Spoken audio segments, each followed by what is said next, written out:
G'day guys, Tom from Purpose Built Moto. The next build bio that we're going to run you through is this 2020 model Indian bobber. Jason, the client, came in and wanted a wild exhaust, which kicked off the rest of the project. He bought this bobber straight from the dealership, rolled it into our shop, and let us get going on the mods. So let me take you through just what we've done.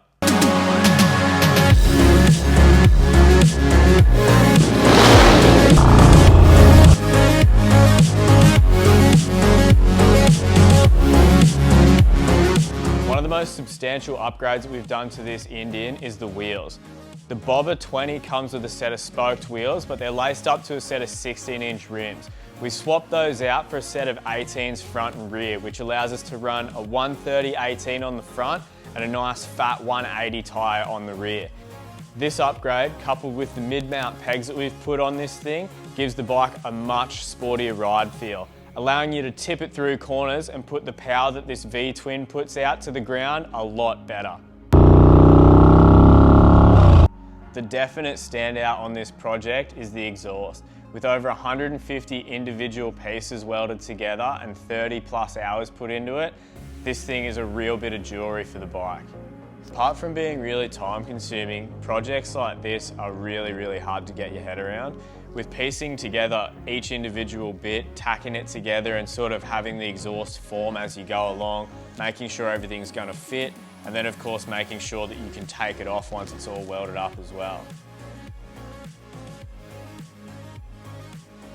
The rider Jason wanted to make sure that we get that nice heat mark colouring through the whole thing, so we had to put a lot of time and effort into the prep work to make sure that once we finished welding it, that was going to be the finish that we wanted to stay with. There was no sanding or rework done on this thing. As you see it, is how it came straight off the welder. The front end has also received a substantial tidy up. We've ditched the original bars, put a set of higher rise clamps on and used a set of Pro Taper contour bars to finish that off. We also remounted the factory gauge back where it should be. On the lighting, we've got a 7-inch Flashpoint headlight mounted on a custom set of brackets with some hollow tip LED indicators used as the mounting bolts. You'll also notice this super tidy front fender setup. Done using the Purpose Built Moto DIY fender kit. We've got the aluminium fender there, linked up with a nice set of stainless steel struts that's all been finished in a very clean matte black. Coming on to the rear of the bike, because we've done the wide wheel kit on this thing, we wanted to make sure that that big fat tyre on the rear was highlighted. So we've used a really nice radius fender, trimmed it all up, and then built some custom fabricated mounts. These mounts actually move front and back with the axle as you can adjust the belt tension, so you've always got that perfect fender gap on the rear. So onto the seat section, because we've changed to the mid-mount pegs and also lowered the bar, we had to adjust the seat a bit as well. The factory mount had you sitting far too high, so in terms of rideability and also overall looks, I wanted to drop that seat section a bit. We've custom fabricated a mount here that also houses the lighting under the seat, nice and tidy. And then also, because we've changed to the swing arm mounted rear fender, had to box in that battery box section as well, which is normally covered in by the stock factory fender. So sitting on top of our tail lights here, we've got a really nice matte nubuck leather that's been finished by Jamison at Timeless Auto Trim, keeping with the matte finish all over the rest of the bike, and super dark, everything's blacked out. Because we've gone in and built a custom exhaust on this thing, the ECU tune had to be adjusted. We've upgraded the intake with the high flow air filter, and then he used a Dynatec Power Vision 3 to dial in the tune. The boys at Dynamite Moto took this in. Jamie did an unreal job of getting a bit of power out of this thing, and it dynoed at about 89 horsepower. Having this bike come straight in from the dealership was an exciting thing for us, and I'm pretty sure that we've turned out one of the most exciting and unique Indian bobbers on the street in Australia today. So I'm going to fire this thing up and then we'll get out on a test ride with the GoPro on so you can see what this thing's like on board.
Generally, this is the part where your favorite YouTuber is going to ask you to subscribe to their Patreon. Luckily for you, we're not YouTubers. We're bike builders and parts makers. So if you like the content we create and the bikes we build, or you hate both of those things and just want to grab some gear for your next project, make sure you show your support, jump on our online store and give your bike that purpose-built Moto touch. Thanks for watching and we'll see you next time.